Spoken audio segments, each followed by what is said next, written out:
سلام بچه، حالتون چطوره؟ خوبین؟ برگشتیم با یه ویدیو یوتیوب دیگه. امیدوارم از این ویدیو حد اکثر استفاده و لذت و قدرت رو ببریم. این ویدیو اومدیم اگه 24 ساعت فقط زنده بودی چه کار میکرد؟ من از شما پرسیدم و شما به من جواب دادین بریم که ویدیوی خوشگل داشته باشین. همین الان لایک و زیر ویدیو بزن، میگم خوفناک بریم. شایان گفته میرم استخر بانوان. احمق بیشور 24 ساعت مونده برو دعا کن، برو نماز بخون، برو یه ثوابی بکن. همین آخرش هم میخوای یک کاری به دست خودت بدی. ای جوونا مسیر بدی رو درن میرن. ما ایر به شما بگم مسیر بدی رو درن میرن.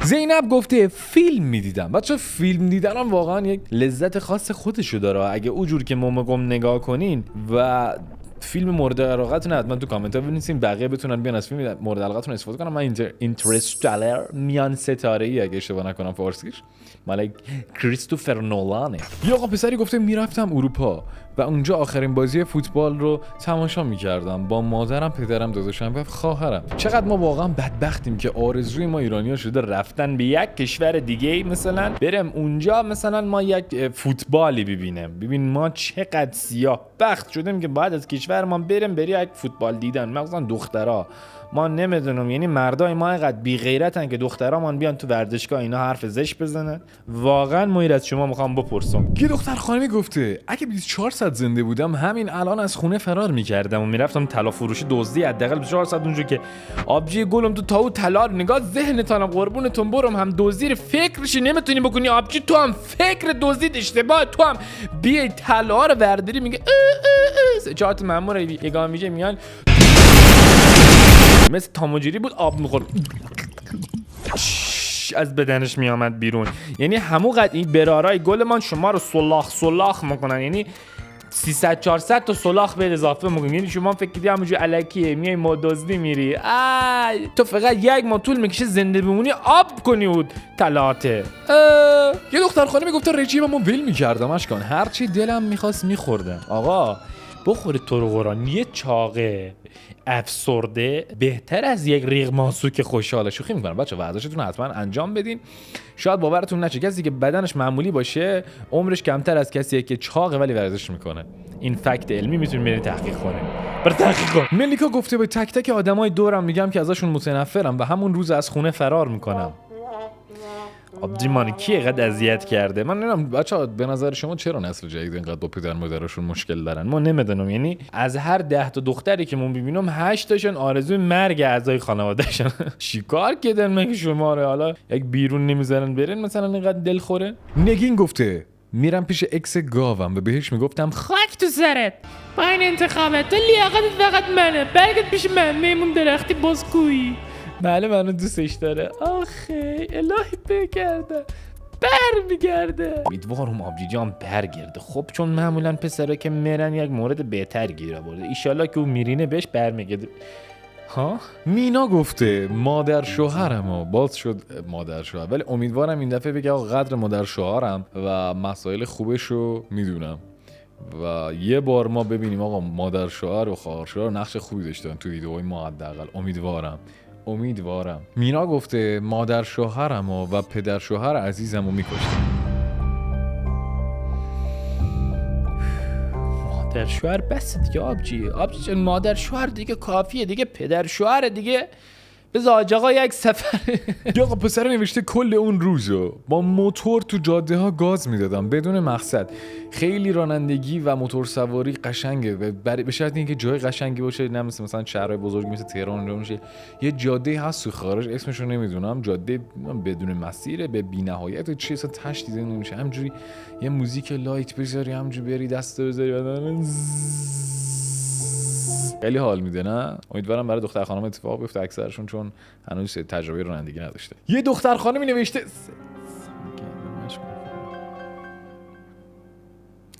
اسمم گیلاسه، واقعا گیلاس خانم تو شفتالوی واقع خجالت بکش دخترم. اینجا زشت خانواده نگاه، اون باش خانواده نشسته تیمور نگاه احمق پوفیز بیناموسی. یه دختر خانمی نوشته از شوهرم جدا میشدم.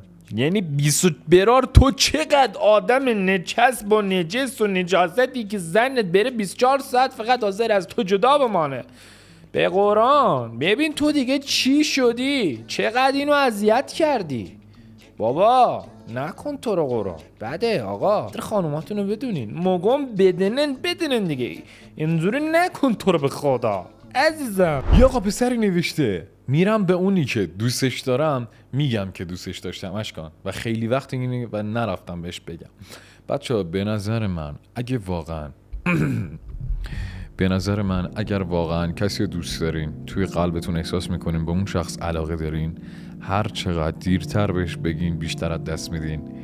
برین پیشش تشریف ببرین پیشش بهش بگو تو چشماش نگاه کن بهش بگو دوستت دارم. اونم میرینه بهت بعد برمیگردی دوباره کلیپای ما رو نگاه میکنی میخندی یادت میره. خب حداقل اینه که تو امتحانتو کردی تو باختی ندادی. یا آقا پسری گفته میرم بام خلج مشهد فقط عرق خوری. برار زشته بابا اینجا کشمش میخوری. کشمش اونم عرقش اینه تخدیر شده. زغالم بذار رنگ نگیره. یا آقا پسری به نام مانی نوشته داداش فقط 25 ساعت طول میکشه چیزای گوشی و لپتاپ پاک کنم. برادر من علم پیشرفت کرده دیگه. خب یه چند تایی هم آنلاین ببین.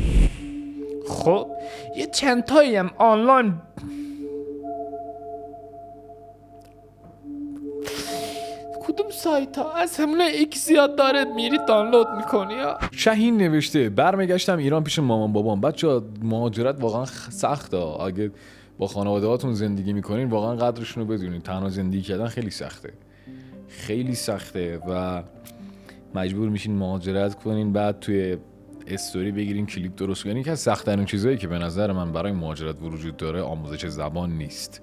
اینی که شما باید برین با آهنگ ای پرنده مهاجر سفر. یکی دیگه هم هست این که مثلا لحظات توی فرودگاه باش من دیگه میخوام برم ایرک خیلی دیر شده ایرم. این هم میتونین بسازین برای مهاجرت و خب کلیپاش واقعا شوخی میکنن ناراحت نشین.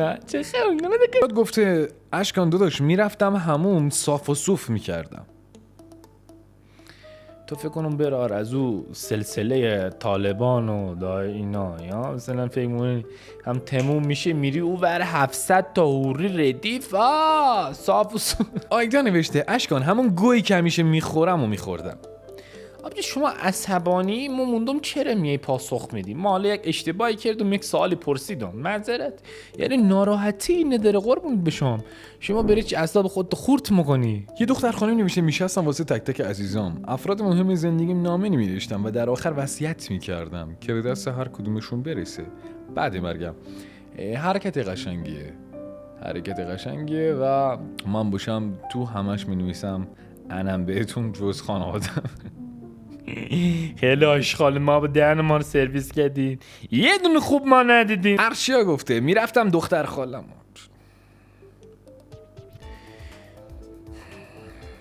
دختر خاله ارشیا آیدیش ارشیا 17 ایناه. نرو خونه خالت. خب خونه ارشیا اینا نرو. امیر محمد گفته میرفتم اشغال با دوستان بعد از سر هفته تیر 15 دختر بلند میکردم میرفتم تو هفته تیر 15 مشهد. هفته تیر 15 جایگاه مناسبی نیست اونجا. خواهرای گلم اگه مثلا منتظر تاکسی می‌خواستین وایسین تو راسته هفته تیر وای نستین بریم مثلا اسنپ بگیریم بریم تو پرواز تو خیابون کلا تو هفته تیر. یه دختر خانمی نوشته زنشو میکشتم تیکه تیکه میکردم گوشاشو سیخ میکشیدم و میدادم بخوره بعد که تموم شد خوردنش بهش میگفتم و میکشتمش. منظورم اکسمه. برار هر جسی از این آبجی مان خیلی کار خوبی کردی که جدا شدی 1 2 فاصله بگیر 3 برو از ایران. یعنی آبجی مان از اوناییه که ول نمیکنه میره با یک پسر جاهل دوست میشه بعد میگه این مزاحمم شده بیا یک روزی این سیخشه به تو مزنه. باور کن یعنی تو هر چه سریعتر فاصله بگیری از این آبجیمان بردی از لحاظ ما بردی. نازنین گفته میگردم سرپرست خوب واسه گربه‌ام پیدا میکنم که بعد من کسی اذیتشون نکنه و راحت زندگی کنن. من جالب ترین چیزی که برام هست مثلا توی تهران برام خیلی جالب بود بچا پرده من تکون نخورد. اگه پرده من تکون خورد دوستان عزیز، بسم الله خودتو غلط کردم ببخش. من نترسیدم تفهم دوزموز باشه. ما بچه بزرگترین فرقی که به نظرم تهران با شهرهای دیگه میکنه خیلی با حیوونا بالا شهرش مخصوصا بهتر رفتار میکنه. یه پارک هم دارن به نام پارک ساسان، اصلا پارک حیواناته و اول پارک هم زدم زن ورود حیوانات ممنوع. میری میبینی 3000 نفر فقط با سگاشونن و سگاشون هم چقدر خوشگلن، ولی بی فرهنگ هم توشون پیدا میشه که سگش مثلا اینقدر بعد میگم مثلا سگش میاد که نه مثلا پا میکشم اون برای که مثلا نگیره، اینقدر سگت داداش سگت اندازه یه انسانه. بعدش میکنم سگت فلان کار نداره، کار بعد میگم سگش نصف دندوناش تو پای منه، بعد میگم داره میگیره کار نداره آقا کار نداره داداش داره میکنه کار نداره که دیگه بابای گوریل دیگه بگیر سگتو عشقا. دینا گفته پشمامو میزنم. آبجی 24 ساعت زندگیت مونده میگی پشمات میزنیم و پشمامو میزنم جلو مردشور زشته. خب منطقی شده که الان اینجاش اگه مردشور پشمام ببینه چی؟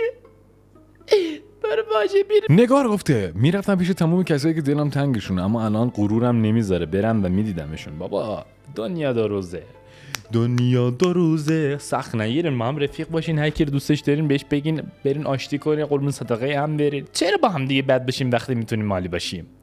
آره. سپهر گفته عمه هامو